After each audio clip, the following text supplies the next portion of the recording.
வாங்க குக்கரில் லெமன் சாதம் எப்படி செய்கிறதுன்னு பார்ப்போம். அதுக்கு முதல்ல குக்கர் அடுப்பில் வச்சு அடுப்பு ஆன் பண்ணிவிட்டு 4 ஸ்பூன் நல்லெண்ணெய், 1 டீஸ்பூன் கடுகு, 2 டீஸ்பூன் உளுத்தம்பருப்பு, 2 டீஸ்பூன் கடலைப்பருப்பு, 10 முந்திரி சேர்த்து நல்லா பொன்னிறமாக வருங்க. 3 வரமிளகாவை கிள்ளி ஆட் பண்ணிக்கிங்க. 2 பச்சை மிளகா ஆட் பண்ணிக்கிங்க. வரமிளகாவும் பச்சை மிளகாவும் நல்லா வதங்கட்டும். அது கூட 1/2 டீஸ்பூன் ஜீரகம் மிளகு ஆட் பண்ணுங்கள். அதையும் நல்லா பொரிய விட்டுட்டு 2 கொத்து கருவேப்பிலை ஆட் பண்ணுங்கள். பெருங்காயத்தூள் சிறிதளவு ஆட் பண்ணிக்கிங்க.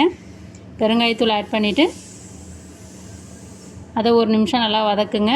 அதன் பிறகு மஞ்சள்தூள் சிறிதளவு ஆட் பண்ணுங்கள். நான் அதை வீடியோ ஷூட் பண்ண மறந்துட்டேன். இப்போ இது நல்லா வதங்கி வந்துருச்சு. இந்த ஸ்டேஜில் நான் ஒரு 3 லெமன்லேருந்து ஜூஸ் எடுத்து வச்சுருக்கேன். அதை ஃபில்ட்ரு பண்ணி சேர்த்துக்கிறேன்.